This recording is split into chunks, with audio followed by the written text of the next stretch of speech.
Olá pessoal, tudo bem com vocês? Espero que todos estejam bem. Se você não é inscrito no canal, se inscreve, deixa aquele joinha, estamos ajudando bastante. Bom pessoal, aqui na minha cidade, 4 dias chovendo, muita chuva. Os cuidados que a gente tem que ter com as nossas árvores. Pessoal, primeiro, tem que ter um abrigo para ela dormir. Segundo, tem que ter cuidado com o vento. Quando a nossa árvore ela dorme assim, ó, tem a cabeça dela, tem árvore que ela bota a cabeça debaixo da asa. Aqui, ó, ela dorme assim, ó. Desse jeito aqui, ó. Essa aqui não leva rajada de vento. É pouca, leva, mas é pouco. Mas quando a árvore ela dorme normal, sem a cabeça debaixo da asa, a rajada de vento é grande. Aí está o problema para sua árvore adoecer.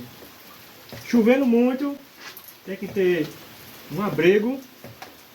Um abrigozinho, colocar uma lona.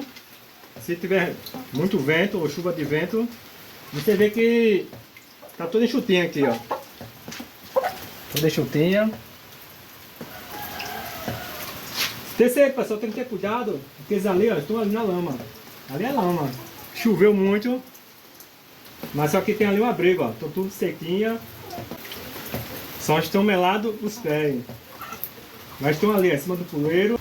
Depois, quando tiver uma estiada, dá uma geral aí no galinheiro. Tem um vídeo aí no nosso canal. Água com alho e açafrão é muito bom para combater, principalmente nesse tempo de chuva. Tem que ter muito cuidado com poça de água. Você vê que ali no quintal, ali, ó, no terreiro, não tem nenhuma poça de água. Tinha um ali que eles ciscaram antes, mas quando foi uma poça de água, eu fui lá com a enxada, já tirei a poça de água.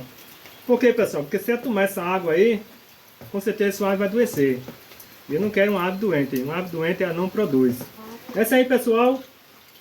Se você tem aí uma criação ou vai começar, é necessário que faça um abrigo para suas árvores. Tem criador aí que diz que cria suas árvores no quintal, vai dormir no pé de mangueira ou no pé de árvore. Tudo bem, diz que não adoece, mas pode adoecer, sim. Quando a árvore ela dorme desse jeito aqui, ó.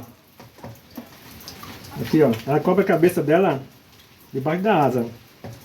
O vento bate e não vai diretamente na narina dela. Não corre risco de adoecer. Mas como ela dorme desse jeito, tem árvore que não dorme com a cabeça debaixo da asa, a rajada de vento é grande e ela vai adoecer. Por isso aí, pessoal, fica a dica. Se você não é inscrito no canal, se inscreve, deixa aquele joinha que está nos ajudando bastante. Tchau, pessoal, e até a próxima.